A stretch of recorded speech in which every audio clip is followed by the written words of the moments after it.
Welcome to Can Angels Fly Tarot. I'm Nancy, and I would like to share a dream I had. Oh, this dream was so intriguing. It was, well, of course I don't remember it all, but there are some major concepts that I do remember, and they seem very significant. So let me tell you a little bit about this dream.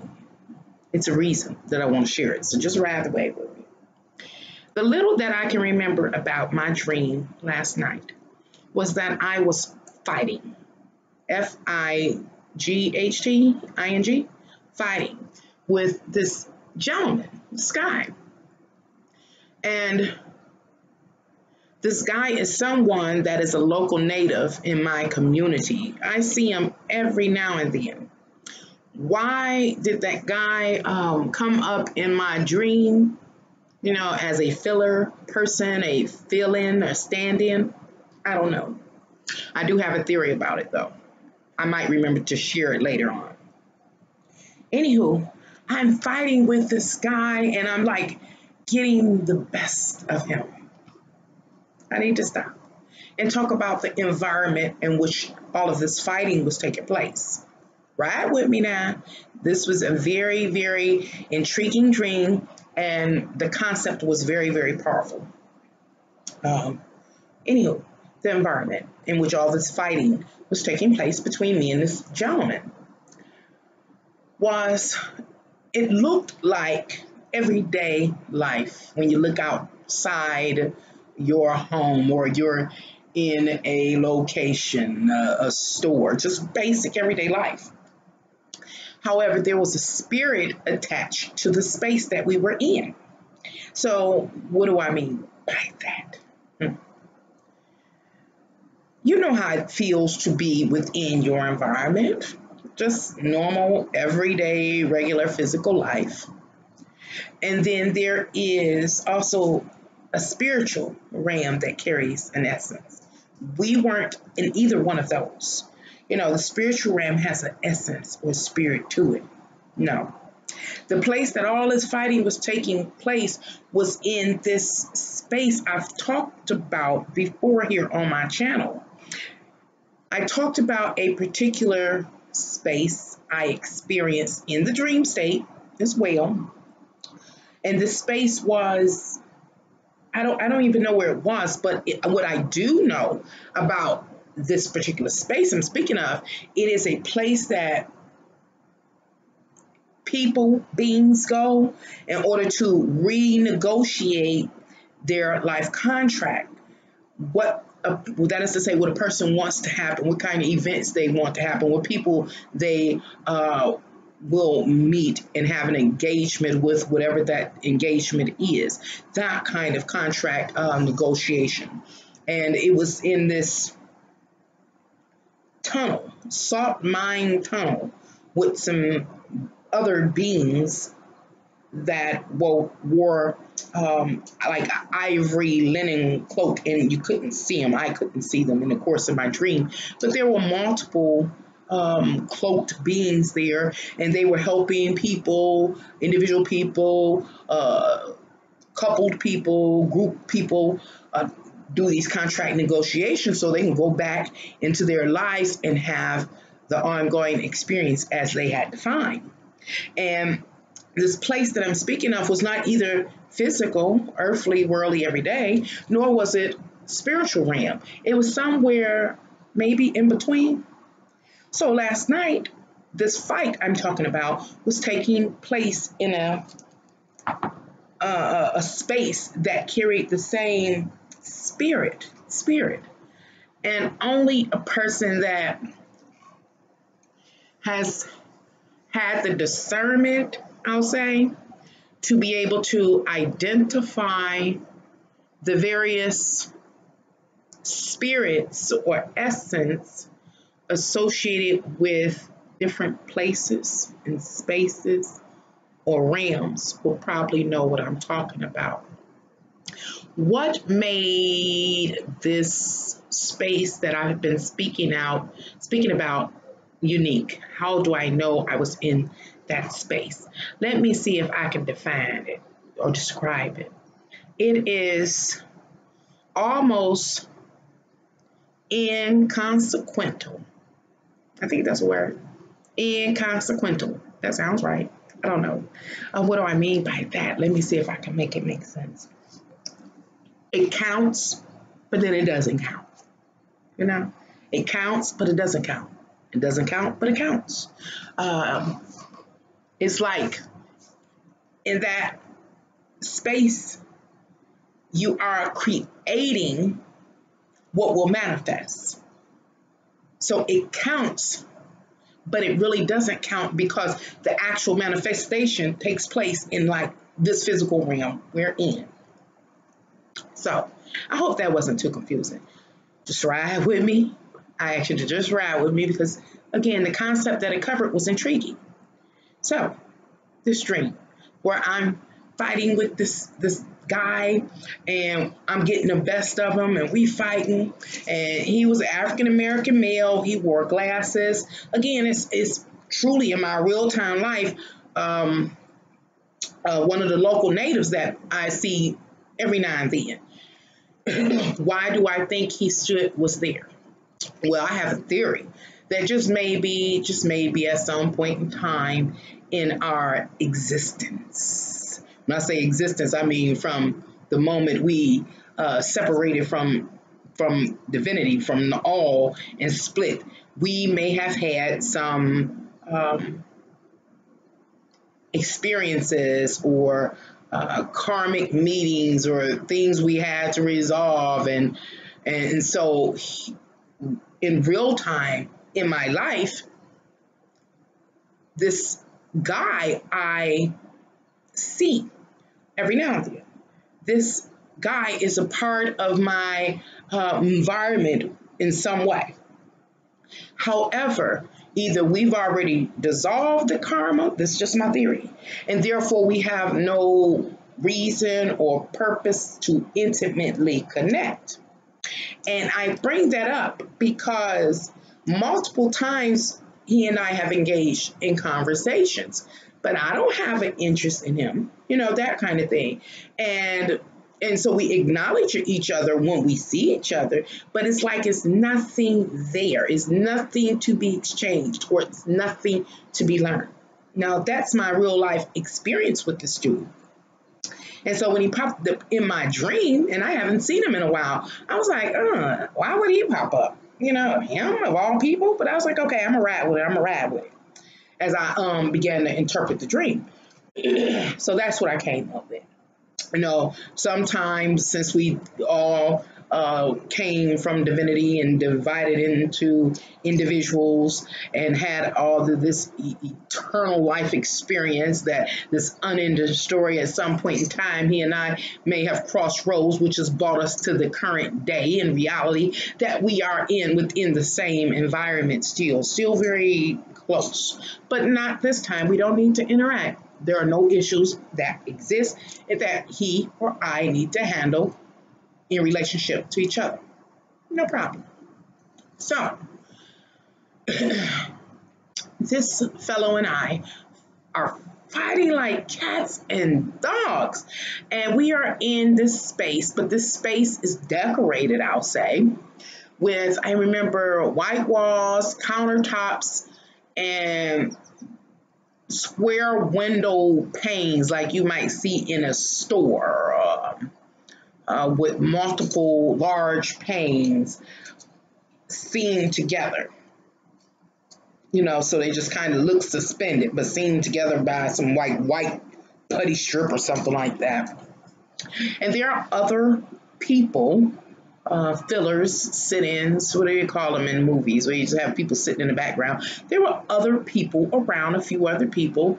It almost seemed like we were in maybe like a very wide open, spacious cafe or something like that. And we're fighting around, I'm getting the best of him. And then all of a sudden there were two bottles on one of the countertops. One was a small bottle and one was a very large bottle. This is when it got good. And I was getting the best of him so that he rushed up and grabbed the bottle and went to, I guess I had like flipped him on his head. By the time I got through going off the flipping motion, I'm turned in this direction. He's coming off the floor. When he gets up, the counter is right in front of him with the two bottles, a small one and a big bottle, glass bottle. We can say like a wine bottle, empty wine bottle. And so he picks it up. And so I don't know that he's picked up this bottle and he's on his way of about to crush me over the head with it. And all of a sudden everything slows. And somebody says, "Don't do that." And so he stops, I stop, I see what he's doing. Then all of a sudden, this is when it got really, really interesting and intriguing. All of a sudden, I'm still in the position in which I was coming up out of the spin from supplexing him on the ground. And I'm coming up because someone hollers, a young lady hollers, "Don't do that." And so I'm still in this position with him standing over me with the battle just stops. And so I swing around and he pulls the bottle down. By then, the young lady comes over. When I say young lady, I want to say maybe early 30s or so. And she said, "You can't do that to her." She said, "Did you see that there was a small bottle on the table?" This is what she is asking the guy. She said, "Did you notice there was a small bottle on the table?" Now, as she's beginning to explain why he shouldn't cock me over my head, I'm all of a sudden out of my body. My body is merely just a figure, like in the scene, sitting. I am over myself, standing next to the guy between the woman, the 30-year-old woman or so, and the guy. I'm standing in between them. And I'm standing over myself looking. And she says, "Look, look." And so what are we looking? We began to look at me, her as the guy, me, and the gentleman with the glasses. He has the bottle. He brings it down. When she says, "Look," and we all lean over into my physical body that's in front of us. And so he's like, she said, "Didn't you notice all this is going on? Didn't you notice there were two bottles on the countertop? There was a small bottle and there was the large one. You picked up the large bottle, prepared to hit her over the head. You can't do that. She's already been hit over the head before. Let me show you." This is so deep. She says, "Let me show you." And so we're standing over me, just froze in the scene in my head. Let's talk about my head in the scene that we're all looking upon. When a baby is born, science has shown us that the skull of the baby is the most delicate part of their body. And why is that? As the baby develops, you remember this, what was it called? Biological fact, or anatomy, that the skull of the baby slowly has closed during its development. And then after birth, after it's then, did it shift in so the baby can come out the canal, that link between the right and left hemisphere of the brain, including the skull, none of it has, I'll say, solidified. And so after birth, then the solidification process of the brain and the skull continues to finalize itself the first few years of the child's life. So keep that in mind. So we're looking in my head. In my head, as she says, "Let me show you." All of a sudden, the top of my head, the hair, gives way. And then we can see my skull. But my skull is in that position of a baby that has been just born before the solidification, the coming together, and the solidification of they call it soft spot, soft spot. And so in my dream, we could see the soft spot. It had not, again, closed and began to bond and to solidify. No. In my dream, it opened up. It was like maybe 3, almost 4 parts, the left and the right hemisphere, and then, but it was a frontal and a back as well. The bones were cross-sectioned outside with the little ziggly lines. And so she says, let me show you. Now, mind you, she done already told this cat, don't hit her over the head. She's already been hit over the head before. Let me show you why you do not want to hit her over her head. And then we look down over my head, or upon my head. My hair, all this stuff just vanishes. And my skull is exposed. And it's this gap, just the soft spot before the baby's head closes up. It's supposed to be like this gap. And so we're looking into this gap. Let me tell y'all what I saw. I saw the stars. You know how you look up in the sky on a real clear night and the sky is like this blackish blue and you can see all the stars twinkling in the sky? That's what I saw in my skull. I'm going somewhere with this. It was so intriguing. Check it out. She says, do you see? And so, of course, we don't know, but we so amazed because it's beautiful, just like when you look up in the sky. Could you imagine looking down into the sky and be closer? So it's all these twinkling things that look like stars and shooting stars, and it's beautiful. And they each have words near them. I don't remember or recall. I vaguely remember one word or a little quick statement or whatever, but I don't know what it said.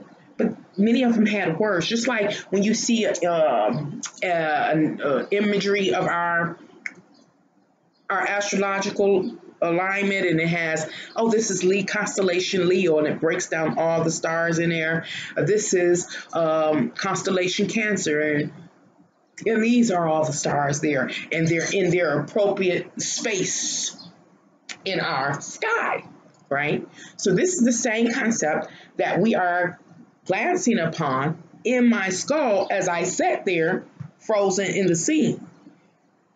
On the outside, looking at myself with this 30-year-old guy and this fellow.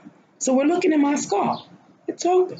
And you can see this dark, black vastness with all the twinkling and sparkling and comets stripping. It was pure. They were pure white, glistening like diamonds. And with some words, just like in our example of our illustration of our constellations. And I was like, he and I are like, oh, wow. Oh, wow. Why? Because it was beautiful. It was astonishing. It was amazing that was in someone. Okay, I'm going somewhere. She says, I'm happy you didn't strike her. She's already been hit in her head before. And this is what it caused. Intriguing part right here. What did me at some other point in time getting hit in the head cause? I can't answer that yet because I got to talk about, you got to remember the space that he and I were in. I and the guide were in, looking upon my skull, or in my skull. We were in that space of negotiating contracts, life contracts. What will happen from here on out in my life and his life, and maybe in her life, or maybe she worked there. I don't know where we were, because I remember I said it was something like a cafe shop or something with tall counters and big windows. But the space was decorated to look like just everyday, typical person's life outside. Where when I first had the dream that I spoke about In another video, the space was whatever entities or beings rule that space of contract negotiations for creating one's life was a salt mine cave. It was raw. It was no extra fillers or direct decorations. It was raw, like a empty canvas, just painted with gesso, ready to be created on. But where I was, there was already a scene set, but it still was the same spirit. The energy of the space was the same.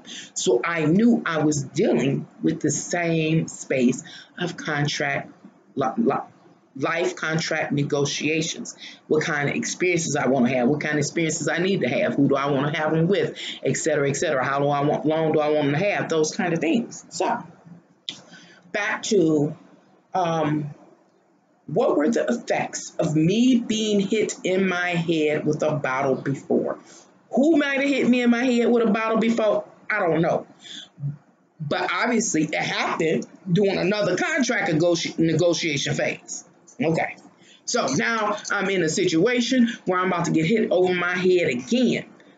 Question is, what initially happened when I got hit in the head the very first time? She tells us, she says, I'm so happy you didn't hit her over her head.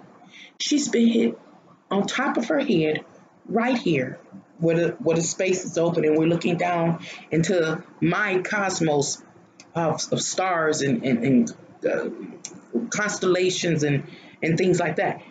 And this is what happened. The dreams, how was it? The dreams that she had, the potential that she had, the things she could have accomplished in this region of her sky were destroyed. So she could never, ever live those potentials out that she was capable of doing. And that is due to her being hit over the head. She says, if you choose, which means he can do what he wants. If you choose to hit her over the head again, in the same place she's been hit before, it will further destroy her ability to fulfill these things you see here, whatever those swirling diamonds or stars were within my skull. She won't be able to do any of that. You'll destroy more of her constellations. I was like, it was so deep. So he was like, oh, now mind you, he still kind of had the bottle like this, like, okay, as soon as she moved, I'm a clock her.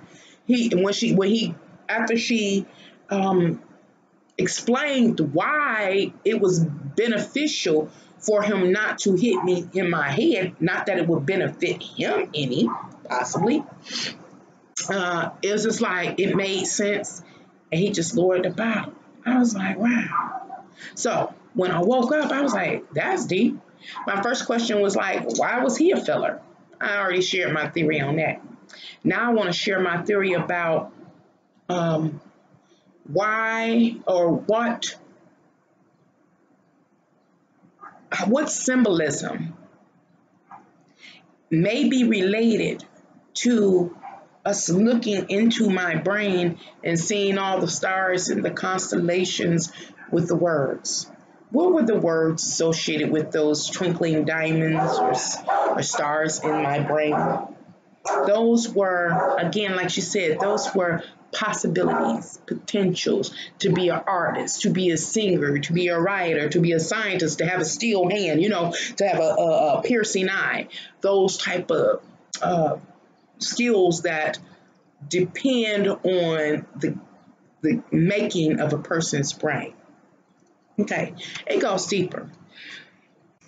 It was showing those different stars and all the connections and the shooting comets and things that we were piercing upon represented our I think it's called neurology, neurotransmitters. I think it's called neurotransmitters that exist in the brain, the electrical currents and things like that. Now, mind you, when I was in early education, we were taught that these, I don't know why I can't say it. I think I'm gonna say it was called, what's it called? Neo, not Neo.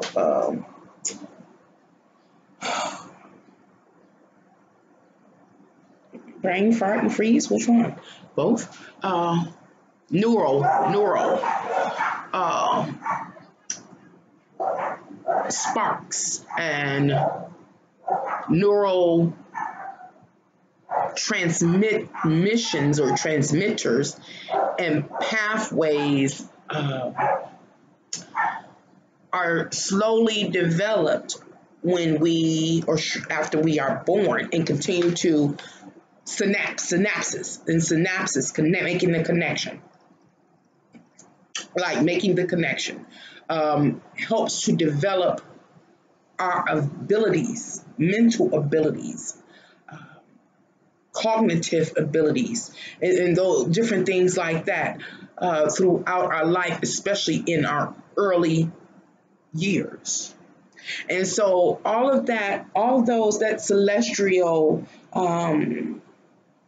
constellational layout within my skull was actually the neural pathways and transmitters. Is it transmitters? God dang it. Just said it. Transmitters and do you get what I'm saying? Yeah.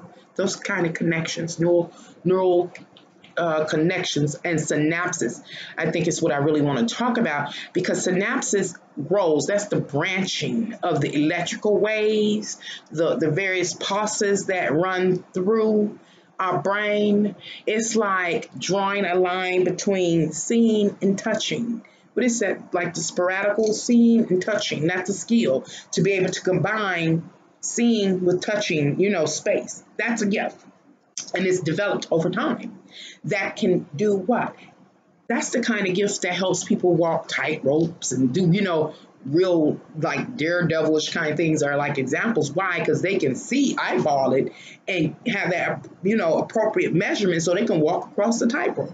Or it could be the synapses can happen that your nerves themselves are still. The synapses between the nerve and the hand for like surgeons help one be able to keep a steady hand in surgery. That's important. So what am I saying? That dream was about the development of not neo, you know what I'm talking about, brain development, pathways, and transmissions. The bottle represented a disruption from the outside, someone else's influence into my life. It suggests to me that I'm just evaluating the dream evaluation, is that at some point in time, someone in some way damaged some of those brain pathways. That's usually something you get hit in the head, blunt trauma, blunt force trauma, blunt force trauma in some way. So I guess that can happen in many ways, and I'm talking about me relative to all of my existence as an individual entity and being. That that dream was so good that it is possible, from what I picked up on my dream. Remember, I'm in a realm of negotiation, of life experiences, and that guide was like a guardian angel said, "Don't destroy any more of her synapses, because you will ultimately destroying her dreams and her abilities to create realities in like the physical realm." But what was so amazing was that the brain waves and synapses and electrical sparks looked like the midnight, clear midnight starry skies with comets shooting across it. And how, in each one of those,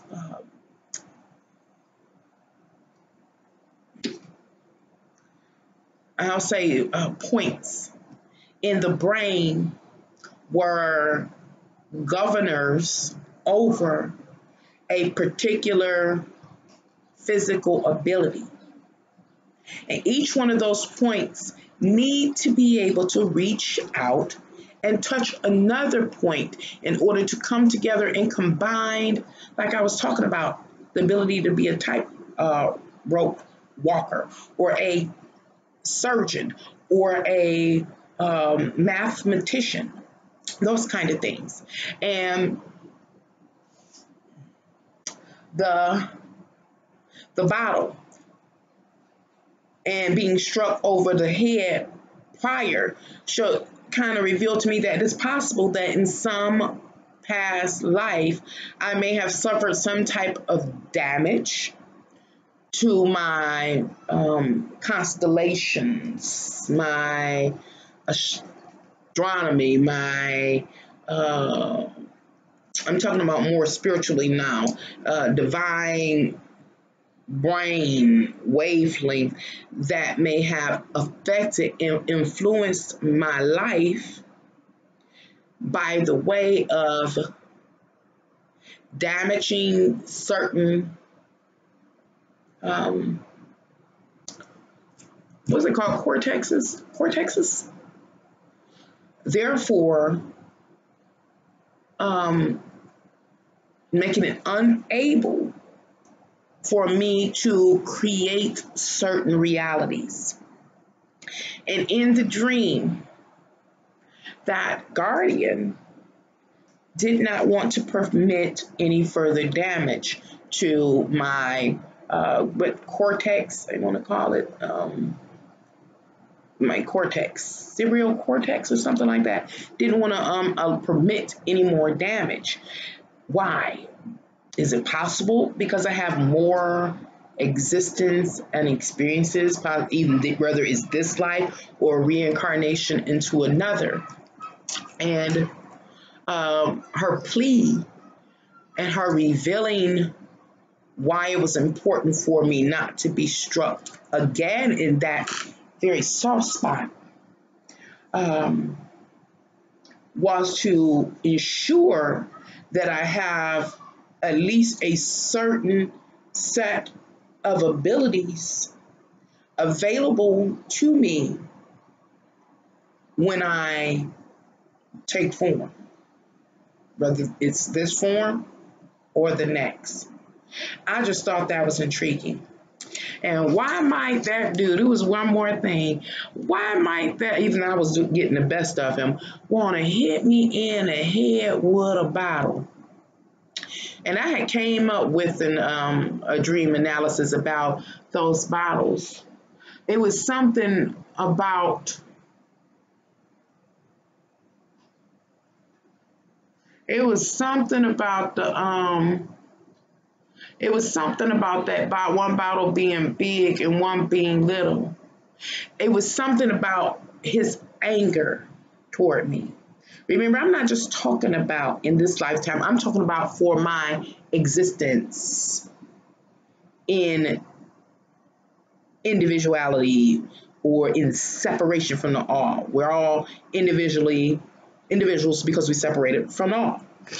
So he had, in that moment, in that second, when he went to react, he could have picked up the little bottle. I'm sure it's a lot of things he could have done, but it was the significance associated with the little bottle, big bottle. He could have took the little bottle and did whatever. Obviously, that little bottle didn't have a major threat. Where the large bottle, it was something like it showed his aggression and where he was toward me in the, we'll say in the spiritual realm or the ethereal realm. Because remember, we weren't in this physical plane. We were in another space of contract negotiations. Now, even though we were doing contract negotiations, we again weren't in a physical plane and neither were we in a spiritual plane. However, that dude has something against me on a spiritual plane, a deeper, long lasting plane. And it's like, okay, now's the time to have this contract negotiation so y'all can deal with spiritual issues in the physical. What y'all want to do about it? So while we in this contract negotiation room, we fighting like cats and dogs. That's what was happening. He was messing with me and I was getting the best of him. And so when he went to hit me over the head, he was instructed not to do so. Now all we are is going through contract negotiations. He was very, very angry with me. And that tall bottle with the long handle, like an empty wine bottle, was his answer. That was his, I can say, physical manifestation in the contract space. That he was going to handle me in the contract space. Oh, that's another thing I just thought of. Going back to that dream I had last year or the year before, where I talked about the space that didn't have any decor, it was just sought mine, walls, floor, and people in like beige or eggshell or white linen robes, and I couldn't see them, but that was the contract negotiation place. See, ain't no drama in contract negotiation places. It's like you go there to determine what you want to happen in your life, with whom, and what you're going to be resolving or doing, whatever the case. So it's really no drama there. You just draw up the contract, then you push back into the physical world and handle whatever issues or concerns you might have that are still residing in the spiritual realm. So what am I talking about? I'm talking about 3 different realms. So I don't think we were supposed to be fighting in the contract negotiation realm space. No, that's not what it's for.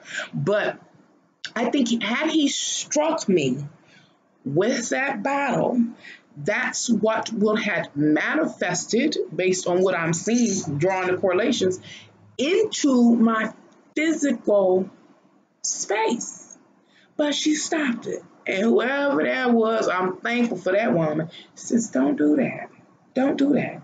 And it almost seems like it was saying she has a lot to accomplish. But if you hit her in this very precious space, in this soft space, you are going to destroy her potential that she needs. But whatever it is, honey, I did to him, he wanted to take my head off. But I am so happy there was a line that existed that he would not go ahead and dome me.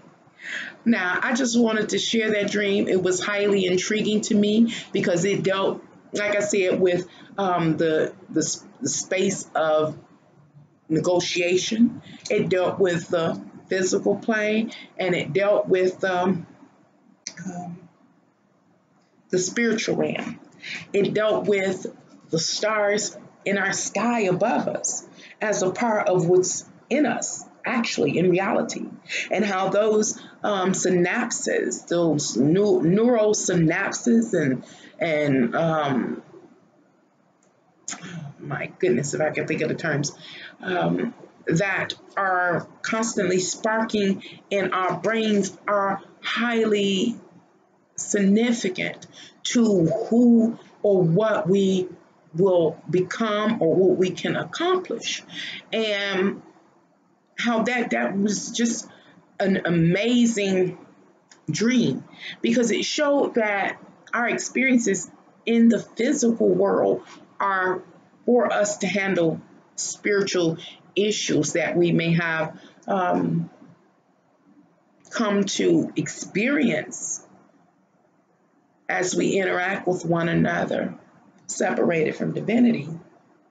We've learned some, I would say, some bad habits, and we've been improperly influenced, and we've been improperly influencing each other and all kinds of stuff. And so we, again, have to have these contract negotiations deciding how are we going to resolve these issues. And because they're in the spirit, and how can you get back to the all if you're defiled? So we got to go have these contract negotiations, come to agreement about what we're willing to experience or go through, or who we're going to interact with this time to try to straighten some out. So we can deal with these spiritual issues, so that we can get back to the all. And so we manifest into physical forms, and we live out these life experiences. Each and every time we inflict each other or hurt each other, we are hurting our, like in this case, in this realm, the synapses in our brains, that we need to make those synapses connections, or the neural paths. Did I say right? Neural paths in our brains, in order to do what? Achieve and accomplish what we have set out to do. That was deep. I hope y'all roll with me. I just had to share that because it was interesting to me. Anyway, enjoy the rest of your evening. Bye.